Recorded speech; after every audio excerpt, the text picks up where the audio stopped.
It's the Ross Tucker Football Podcast. Oh, yeah, it is.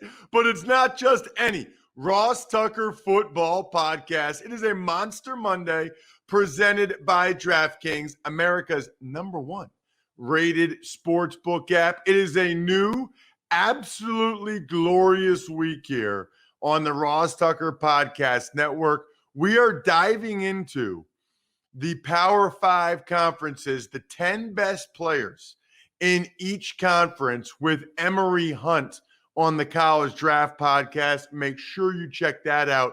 College football will be here in like 7 weeks. No, my math is terrible. Like 5 or 6 weeks, I think they have a game, like August 20th or something insane. Get fired up. Speaking of insane, this O-line Masterminds event that I still haven't gotten to, it's been 4 years now. It's growing. It looks epic. I watch all the videos from it. I got to go, but I didn't go. So I'll be joined momentarily by my brother from another mother, Geoff Schwartz, one of my buddies, huge fan of Geoff and all his work he does across a bunch of platforms. We've got sort of similar things going on the media side. He was there.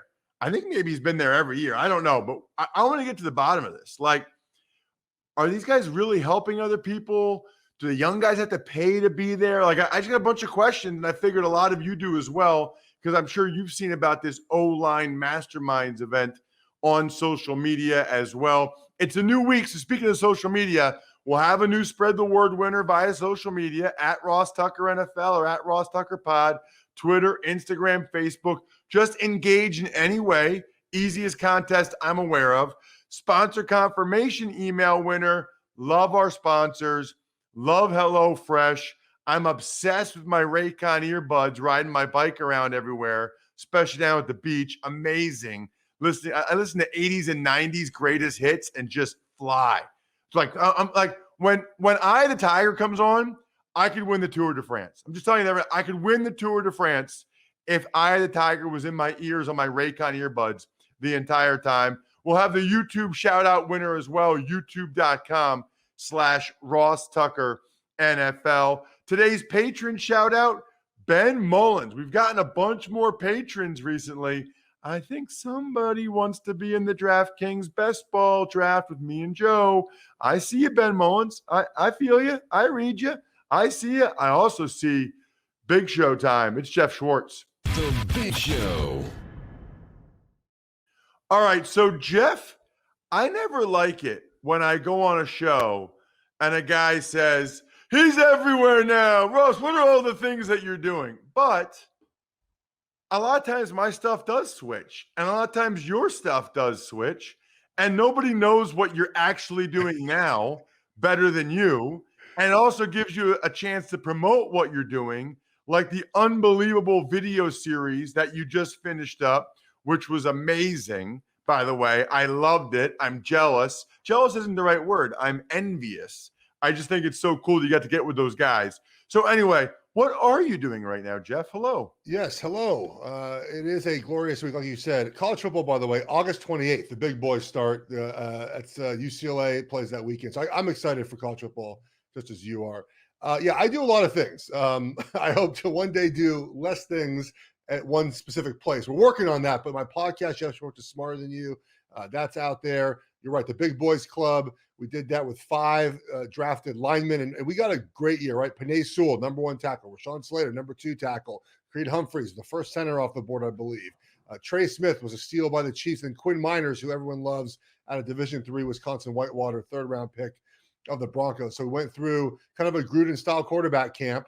We did that for those guys. That's on YouTube. Go to my Twitter at Geoff Schwartz. I linked to all, I think it's 11 videos now that we had. We had one big show. We broke it up down into different in different segments. And then I know you're big into gambling. I do a lot of that.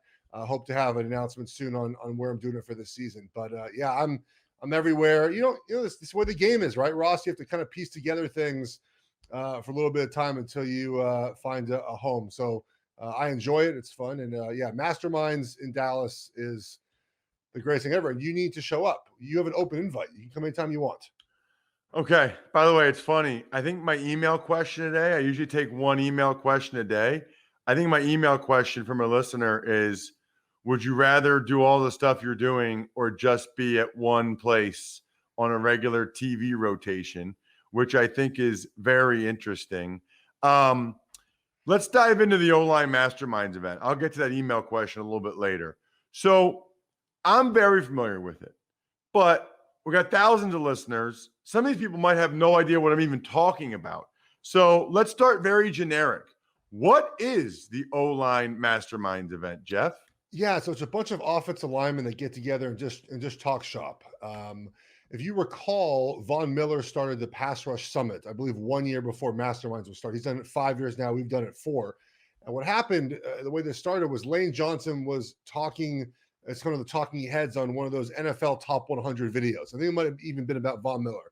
And he said essentially that, look, there's a lot of pass rushers now over the right tackle. There used to not be. We need to like get together and talk about how to defeat them.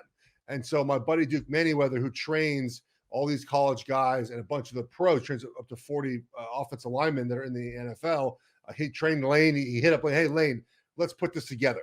So they started putting together masterminds. The first year was small. It was mostly veterans and guys that played a long time. Year 2 grew a little bit more. Now, year 3 was a COVID year, so less guys showed up. And this year, Ross, we had 160 guys there. And we had the best part about this year's edition was the young guys, right?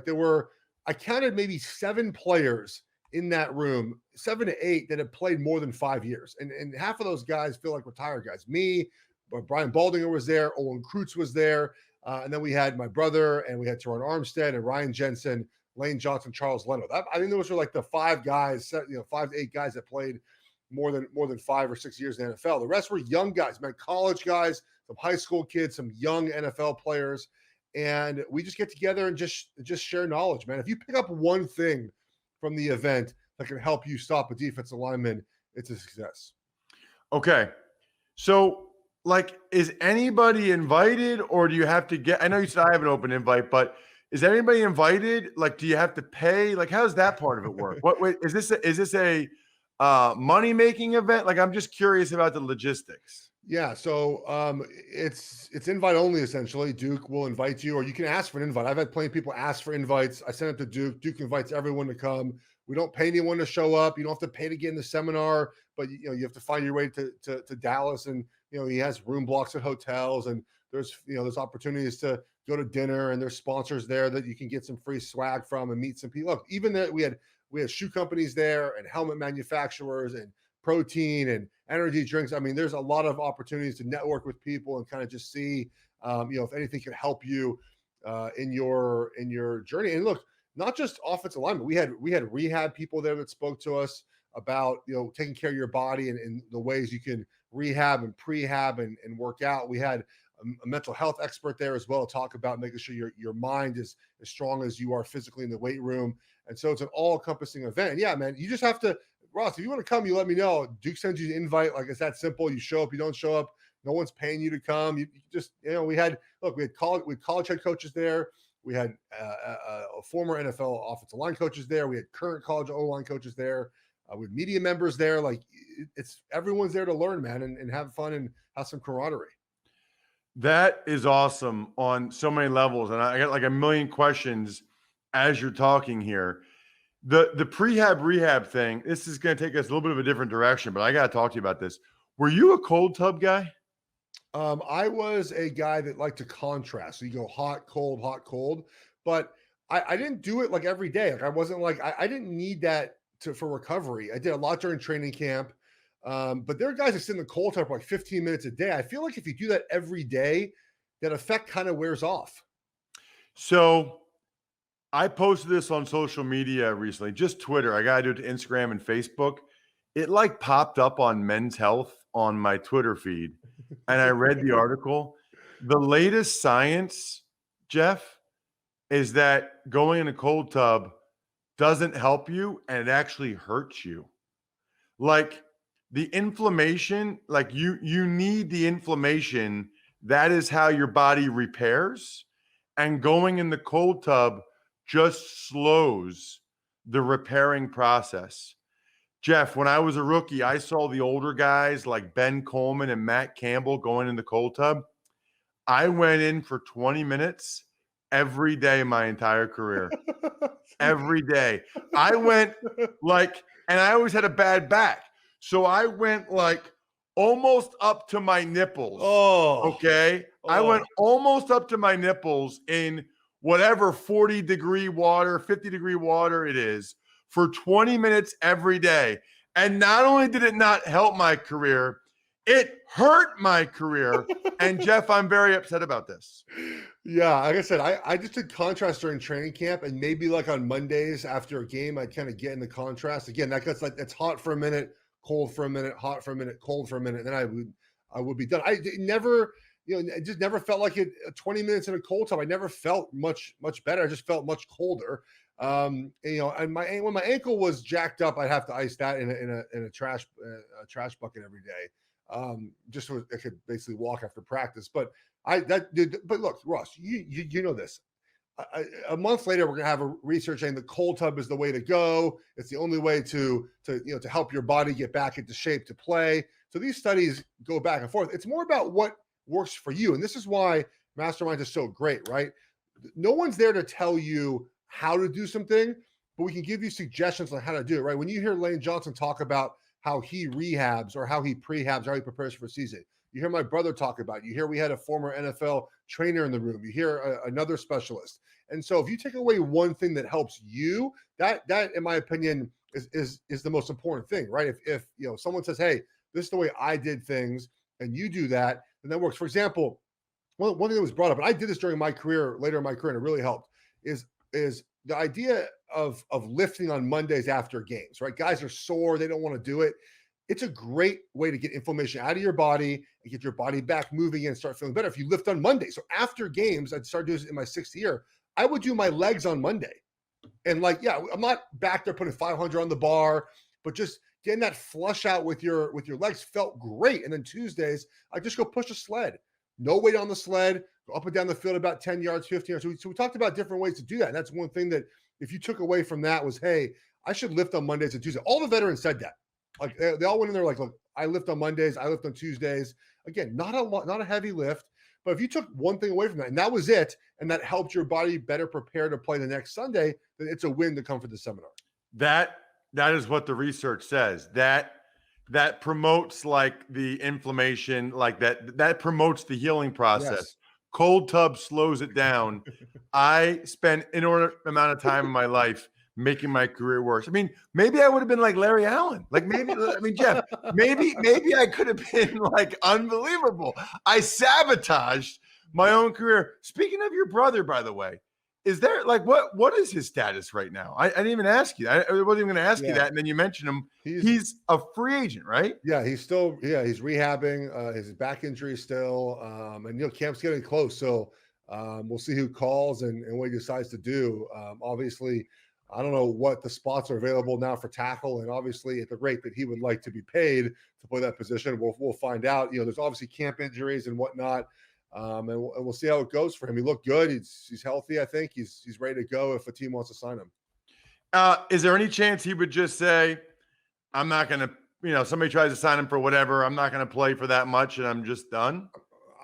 I think there's a possibility for that. I mean, if you're going from from what is he making, $9-10 million a year, and someone pays you $3 million and it's on a 1-year contract. I don't know. I mean, that's the thing when you get older, right? Is do you want to play just that one more season for X amount of money, or do you want to sign a 2 or 3 year deal? If you are as good as him, the signing a 1 year deal for $2 or $3 million after you've made 9 or 10 for multiple years in a row, I don't know. It doesn't feel like a lot of veterans might go that path, especially guys like him. So we'll find out if teams need right tackles, if they're willing to pay him. But yeah, I mean, look, he's made 4 All-Pros. He won a Super Bowl. He's the best right tackle in the NFL for many years. I think he's comfortable with that. So there will be an injury, and he will have an opportunity if he wants it. I am fascinated. I could do a whole article on these decisions. Your brother in 9 years, just from base salary and stuff, has made a little over $43 million. Okay. Yes. So let's just say, with the other stuff, let's just say he's got over $20 million in the bank account. I always think it's interesting. Like on the one hand, you know, if he plays for $3 million after taxes, let's just say it's 1.5. What else is he going to do this year for 1.5 million? You know, for $3 million, right? Like, there's nothing else your brother's going to do this year in the next 4 months for $3 million. On the other hand, $1.5 million probably doesn't make that much of a difference in his life with how much money he's already made, and another injury or re-injuring the back does make a big difference in his life. I always think these decisions at this stage are just for guys that have been that successful, made that much money, are really interesting.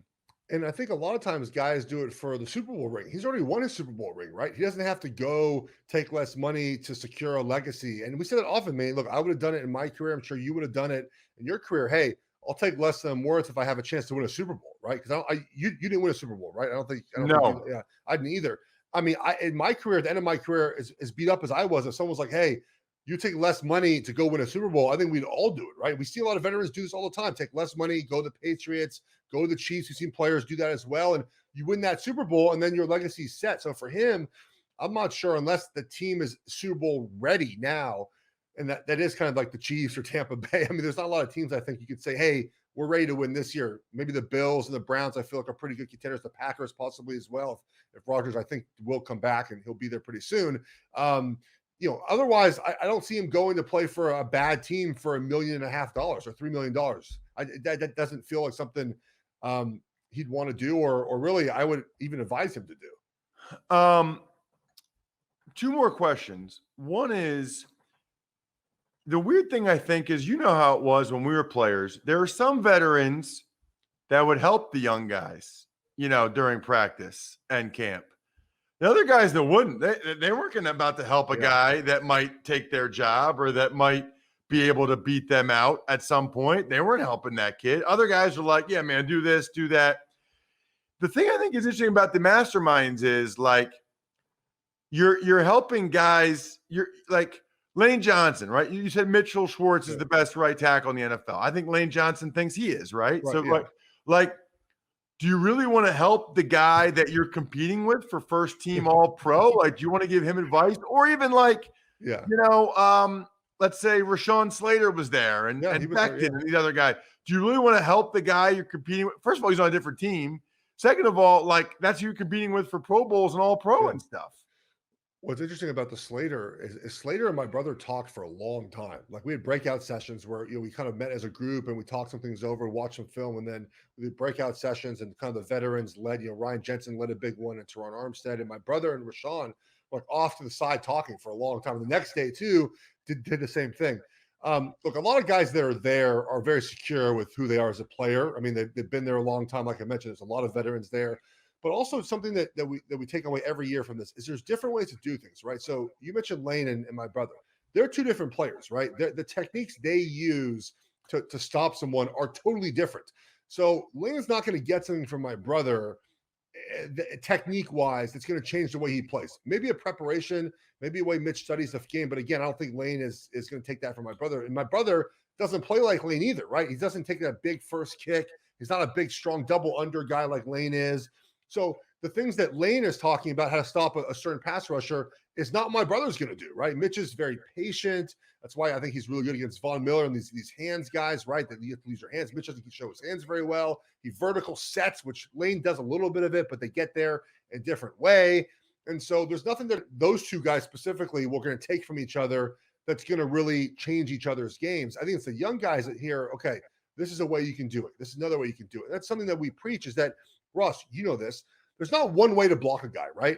And I think that in the O-line community, we often get too, especially in the lower level, we're like, there's one way to do things. There's not one way to do things, right? Everyone plays a little bit different. Now, there's certain principles: hands inside, right? Elbows inside, you know, head over the knees, like bend your hips. There's certain things that make sense on how to get into a block and make you successful. But there's some guys that throw two-hand haymakers. There's some guys that independent hand uses. There's some guys that punch and grab or grab with like double under, right? So guys do it differently. So I think what we take away from this seminar is there's many different ways to do it, and it's okay if you do it differently than someone else. But the principles of hand placement and finish and where your feet are supposed to be are all kind of the same. Geoff, that was, I think, the best thing you've said so far. I totally agree. Look, I had 9 offensive line coaches. I had Okay. 6, yeah. And Geoff, none of them were the exact same. And in Correct. fact, some of them, their whole thesis was like total opposite. Like Correct. Jim McNally, everything was on an angle. Like if you weren't on an angle, you were doing it wrong. Joe Bugle, your shoulders better be square or he's going to kill you. You know, like, and Yes. it's total opposite. McNally would be like, why are your shoulders square? And Bugle would be like, why are your shoulders? I'm like, ah! Like, another thing, between the cold tub and 9 O-line, if I just had 1 O-line coach and no cold tub, I'd be in the Hall of Fame right now. I'm telling you right now. Yeah. I'm kidding, obviously, but I'll give you an example. I think vertical setting is one of the dumbest things there is. Like, I could never do that. I have short arms. I would never give a guy that much of a running at me. Correct. I played all 5. I was a close the distance guy.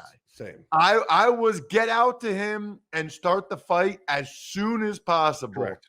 I don't know how you vertical set and stop the bull like these guys do. You give the guy a 5-yard running at you, but somehow your brother evidently does it. And I just think, and like there are coaches that are like, you got a vertical set, you got a vertical set. I would have gotten my butt run over if I vertical set. I had to jump that dude, and I had to jump that dude now. Well, I mean, Mitch learned from Joe Thomas, right? He was there in Cleveland when Joe was there, and Joe was a vertical set guy too. Right now, Joe can mix it up, and so does Mitch, right? But I'm with you. Like I played some tackle in my career. It's where I started at. You know, third down vertical set. I'm like, I please, like I can't. I'm not good at that. And Mitch, every time I watch Mitch play, the most interesting thing is like guys are just going to bull rush him back to the quarterback. You know, he's setting straight back. And they never do it. Like his anchor, and it's the way it's unbelievable, Ross. I don't know how he does it. I mean, he sets straight back like on third down. I don't know. I don't know how he does it. I could never do it. And to your point, like I wouldn't advise probably 90% of the NFL to vertical set, but he does it. Lane does it. I mean, I don't know. These guys I played with Jordan Gross in Carolina. Jordan Gross with vertical set like a madman. He was great at it. It takes a lot of skill to be able to make contact kind of as you're drifting backwards, really you're not really in a power angle, right? You're just kind of going back and you're trying to anchor, and it's an incredible skill he has.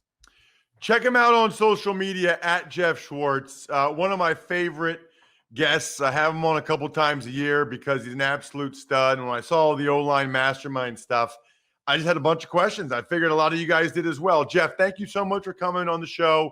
Again, if you check out Geoff on social, you can find out all the stuff he's doing. Those videos that are amazing, his podcast. We'll find out where he's doing the betting stuff this year at Geoff Schwartz. Thanks, man. Take care, buddy. Man, that was awesome. That was like a mini O-line masterminds right there. How about the mastermind that is the guy that created Raycon earbuds? First of all, great sponsor to get in on the best ball draft. Great sponsor. Secondly, this has been a game changer in my life. So I had never been a huge earbud guy because I usually work out at home. Well, I've been spending a lot of time on a bunch of weekends at the beach, and I've been riding my bike a lot, and I needed some music. So I got my Raycon earbuds. I put them in. Dude, I'm telling you, my workouts have improved by like 10 to 15%. Not only that, if I go for like a walk on the beach, and I do like walks on the beach, I do push-ups, you will see me with my blue Raycon earbuds in, and I will be like talking to my wife or talking to my mom. Incredible. I mean, the phone quality is incredible. Raycon's offering 15% off all their products for my listeners. That's you. Here's what you got to do to go get it. Go to buyraycon.com/Tucker.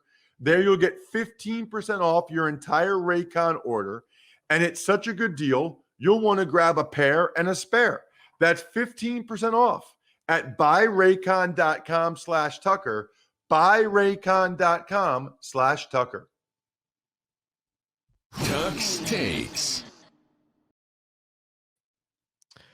All right, good morning, Ross. Not a good weekend in the legal department for the NFL. Chiefs defensive end Frank Clark formally charged with possession of an assault weapon, and Falcons cut linebacker Barkevious Mingo after he was charged with indecency with a child.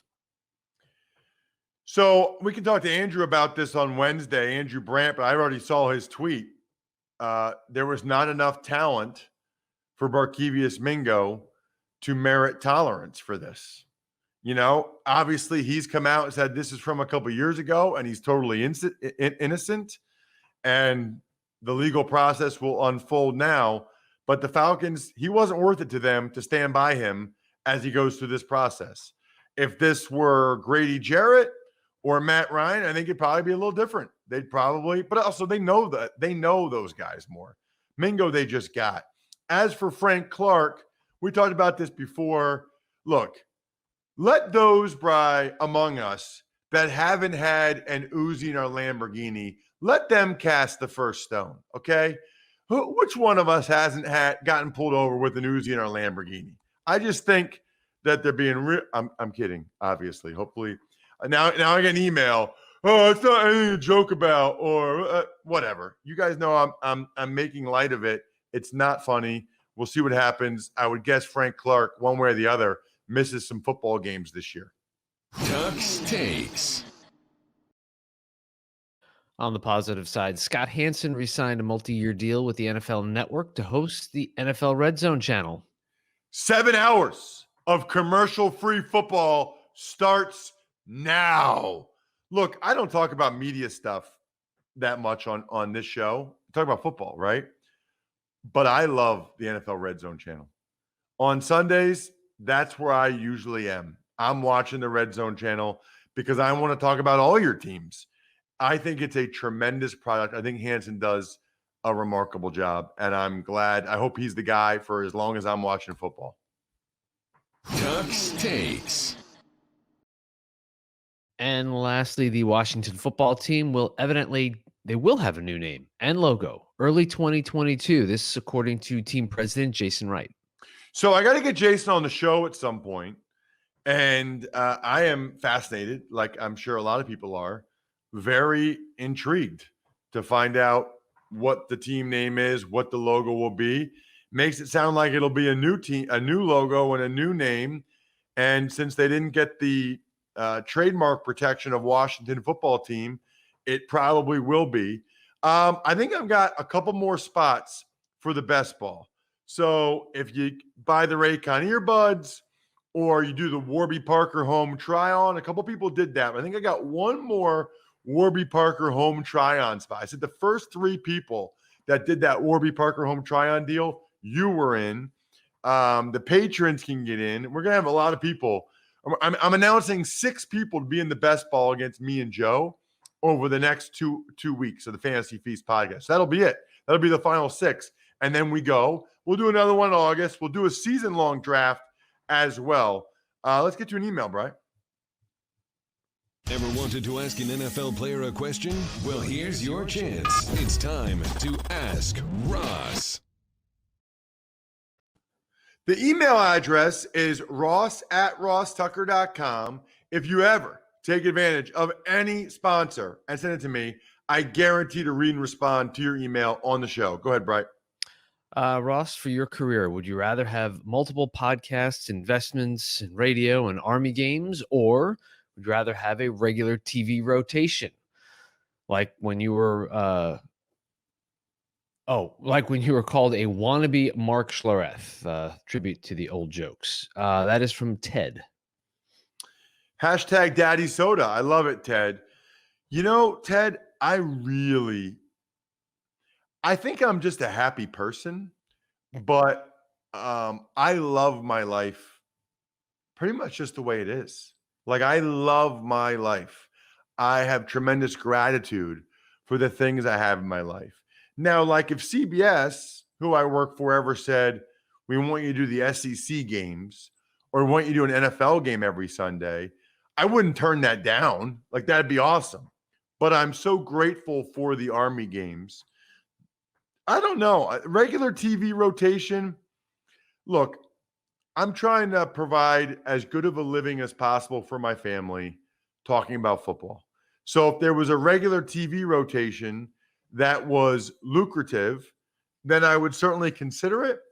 But that also sounds like a lot more time away from home, which I'm not as interested in, Ted. So I think I like what I'm doing now. If I could just, move up the ranks on the games I broadcast, that'd be great. But that's it. I love doing Westwood One NFL games on the radio, and I love doing Army games on TV. And I love doing the Eagles preseason games. So I think I like it the way I am now, because if you have one of those regular TV rotations and then you get fired, then you have nothing. Then you got nothing. So I kind of like that I have a diversified media and business portfolio. Good question, Ted. I love them. Shout outs to Pizza Boy Brewing, Sporticulture, Vision Comics with an X, HumanHeadNYC.com. I think we're done here. Thanks for listening to the Ross Tucker Football Podcast. Make sure to also subscribe to the Fantasy Feast, Even Money, Business of Sports, and College Draft. All available at Apple Podcasts, RossTucker.com, or wherever podcasts can be found. A lot of times on the show, I mentioned DraftKings. Here's what you need to know. You got to be 21 or older, New Jersey, Indiana, or Pennsylvania only. New customers only. Restrictions apply. See DraftKings.com/sportsbook for details. Gambling problem, call 1-800-GAMBLER, or in Indiana, 1-800-9-WITH-IT. By the way, if what I was talking about included a deposit bonus, doesn't always, sometimes it does. Deposit bonus requires 25 times playthrough, and deposit bonuses are paid out in site credit.